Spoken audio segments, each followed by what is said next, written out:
أعوذ بالله من الشيطان الرجيم. بسم الله الرحمن الرحيم. الرحمن علم القرآن خلق الإنسان علمه البيان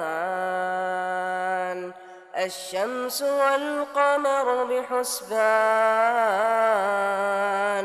والنجم والشجر يسجدان والسماء رفعها ووضع الميزان ألا تطغوا في الميزان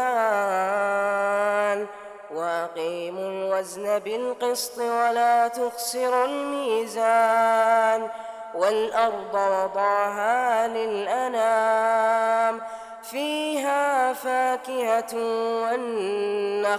والنخل ذات الأكمام والحب ذو العصف والريحان فبأي آلاء ربكما تكذبان